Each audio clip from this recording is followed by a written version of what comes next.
Baby planning आणि प्रेग्नेन्सीचा काय plan आहे तुमचा, असं मला खूप जणांनी विचारलं आहे. खूप जणांचे मला DM पण आलेत त्याच्यावर. तर मी तुम्हाला असं सांगेल की 1 वर्ष आणखी झालं नाही आहे, म्हणून मी आणखी तरी काय विचार केला नाही आहे. तसं मी इंस्टावर ह्या गोष्टीवर बोललेच आहे तुमच्यासोबत, बट यूट्यूबवर पण एकदा क्लिअर करावं म्हणलं.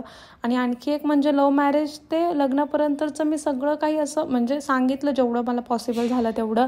बट तुम्हाला जसं अपेक्षित होतं आय थिंक सो तसं झालं नाही आहे तो व्लॉग, म्हणून मी परत नक्की डिटेलमध्ये घेऊन यायचं ट्राय करेल. आणि त्यानंतर लग्नाआधीचं तर मी सांगेलच परत, बट लग्नानंतरचा एक्सपिरियन्स सांगते की मी घरी आल्यावर काय झालं होतं.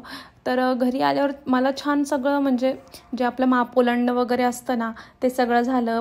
आणि तुम्ही असं पण विचारलं होतं की तुला नणंद दीर किंवा असं काही नाही आहे का.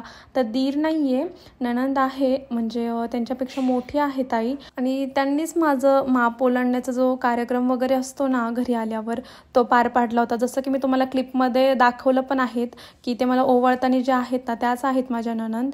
आणि त्यांनी छान असं नाव वगैरे घ्यायला लावलं होतं. आणि आमच्याकडे तर खूप जास्त मोठा कार्यक्रम करत असतात, म्हणजे हे जे असतं ना तुम्हाला माहितीच असेल मारवाडीमध्ये खरंच खूप मोठं असतं सगळं.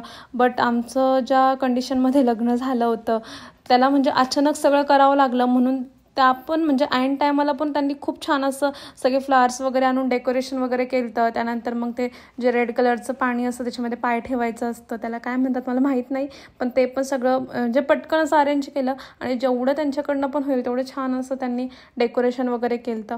आणि त्यानंतर मग माझं फर्स्ट डे असा होता घरामध्ये की मला स्वयंपाक वगैरे जमत होता, बट असा ऑथेंटिक असतो ना एक प्रॉपर असा, तसा नव्हता जमत. असं वरचं सगळं येत होतं. आणि मला मेन येत नव्हत्या त्या म्हणजे चपात्या. बाकी भाज्या वगैरे काय आपल्या यूट्यूबवर बघितलं तरी होतंच. आणि चपात्या येत नव्हत्या. आणि तरी पण मी असं काय बोललीच नाही बरं का की मला चपात्या वगैरे येत नाही आहे. फर्स्ट टाईम केल्या मी. आणि जोपर्यंत त्या गरम होत्या ना तोपर्यंत एकदम छान राहिल्या. आणि थंड झाल्या ना की मग एकदम अशा कडक झाल्या होत्या. तरी पण म्हणजे मला कोणीच काय बोललं नाही की तुला काहीच जमत नाही आहे किंवा काय, म्हणजे जमत सगळं होतं, बट फक्त चपात्या थोड्याशा कडक होत होत्या माझ्या म्हणजे थंड झाल्यानंतर.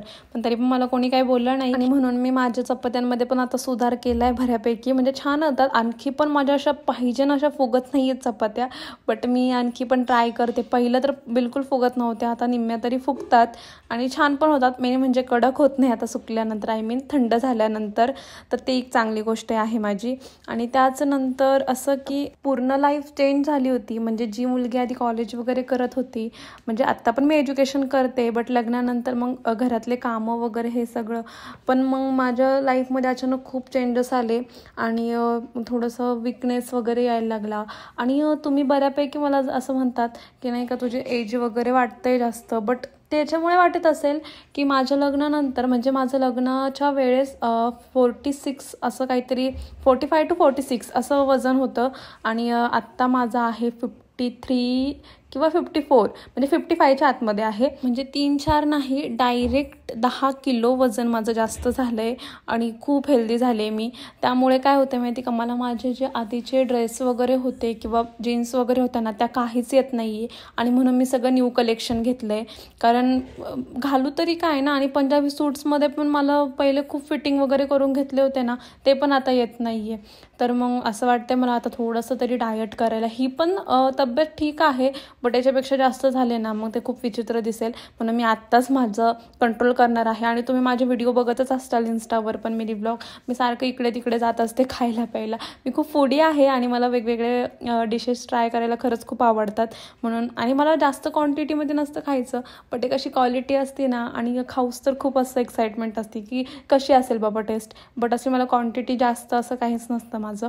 त्यानंतर भाजीपाला आणला होता मी. मला असं वाटतं मी पाहून नाही घेतली, मला एक खराब पण टोमॅटो भेटलाय त्याच्यामध्ये, मी हा साईडलाच ठेवते. अरे यार, बाकीचे सगळे छान आहेत, बट एखादा अर्ध निघणारच आहे, कारण तिथे इतकी गर्दी असते ना धक्काबुक्कीच करतात. आणि नंतर मग तिथून गाड्या वगैरे पण येत जात असतात. आणि छोटीशीच बोळ होती तिथे ना, म्हणून थोडंसं मला पटापट घ्यायला लागलं. त्याच्यामध्ये एखादा अर्ध आला असणार आहे टोमॅटो आता खराब, तो पण पाहावं लागेल मला. आणि एवढा सगळा भाजीपाला आणलाय मी. आणि त्यानंतर मी प्राइस रेंज पण सांगते तुम्हाला की इकडे काय काय प्राइस रेंज असते. आणि एवढा सगळा भाजीपाला आणलाय मी, तरी पण त्याच्यामध्ये एक मिसिंग आहे, ते म्हणजे बटाटे. बटाटे मला काय मनासारखे भेटले नाही म्हणून मी नाही आणले. त्यानंतर इथे मिरच्या पण आणल्यात आणि काही जण अर्धा 1 किलो मिरच्या घेतात. मला हे समजत नाही. माझ्या हा फक्त पावशर मिरच्या असतात ना त्या पण लगेच अशा नाही का सुकून जातात. आय थिंक माझ्या फ्रीजचं टेम्परेचरचा काही प्रॉब्लेम असेल म्हणून मी काय करते अर्धा किलो तर बिलकुल मिरच्या घेत नाही. प्रत्येक हप्त्यात जाते तर नॉर्मली थोड्याशा मिरच्या मला खरंच खूप होतात म्हणून मी नाही घेत जास्त करून मिरच्या. आणि हे पाहू शकता तुम्ही अशी हालत झाली होती माझ्या मिरच्यांची. म्हणजे लिटरली एवढ्याच मिरच्या राहिल्या होत्या माझ्याकडे म्हणून म्हणलं आता चला पहिला मिरच्या तर आणावंच लागणार आहे. आणि आता याच्यामध्ये फिलअप करून घेते मिरच्या ह्या. आणि फ्रेश भेटल्या ह्या पण खूप छान आहेत. तिखट आहेत की नाही माहित नाही बट मला एवढ्या पुरून जातात एक हप्ताभर. आणि मी प्रत्येक वेळेस फ्रेश भाजी आणायची ट्राय करत असते नेहमी. आता मी अर्धा किलो पण घेऊ शकत होते बट नको वाटलं मला कारण सुकून गेल्यावर त्याचा काही उपयोग होत नाही. आज तुम्ही कालच्या व्हिडिओमध्ये पाहिलंच असेल की माझ्या किती भयानक सुकल्या होत्या मिरच्या म्हणून म्हणलं नको एक हप्ता खूप होऊन जाते एवढ्याच म्हणून ते केलं मी. आणि मला हे स्पेशली मी आणलंय ते म्हणजे माझ्या चहासाठी. चहा मला खूप आवडतो मी तुम्हाला सांगितलंच आहे. आणि चहा आणखी जास्त छान तेव्हा लागेल की त्याच्यामध्ये अद्रक टाकल्यावर म्हणून मी ते अद्रक पण आणलंय. आणि मी हा सगळा जो भाजीपाला होता ना तो छान असा लावून घेतलाय. मला ॲक्च्युली काय करायला पाहिजे नव्हतं की सगळं धुवून वगैरे आधीच लावायला पाहिजे नव्हतं म्हणजे प्रत्येक वेळेस मला धुवा नाही लागत. बट मला ते लक्षात आलं नाही मी बोलता बोलता पण नंतर मग धुवून घ्यावंच लागणार आहे मला. आणि मिसळची रेसिपी शेअर करते तुम्हाला जसं की मी बोलले होते.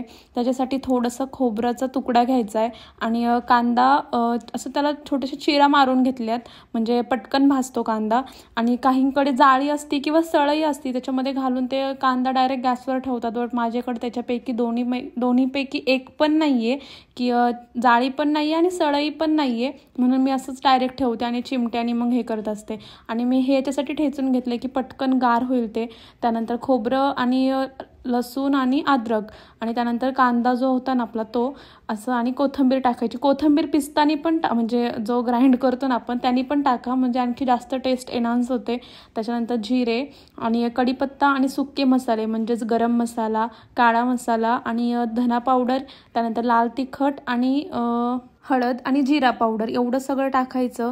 छान थोडंसं ते मसाले परतले गेले ना त्यानंतर आपलं जो पिसलेलं वाटण आहे ना म्हणजेच ग्राइंड केलेलं वाटण आहे ना ते टाकायचं आणि तेल सुटूस तर छान भाजून द्यायचं त्याला. त्यानंतर मग टाकायचं आपला मिसळ मसाला कोणताही घेतला तुम्ही तरी चालेल. मी हाच वापरत असते. याची टेस्ट मला लिटरली खूप आवडते. त्यानंतर मग छान तेल सुटून देऊस तर तो मसाला छान शेकून घ्यायचा. त्यानंतर त्याच्यामध्ये मटकी टाकून द्यायची आणि उकळी आल्यावर थोडासा मसाला आणि परत थोडंसं लाल तिखट असं वरून टाकायचं आणि न हलवता परत एक उकळी येऊन द्यायची आणि त्याच्यानंतर कोथिंबीर टाकून त्याला छान अशी फिनिशिंग द्यायची. आणि असा होता माझा आजचा दिवस. आणि मिसळ कशी झाली ते पण सांगा. Bye bye.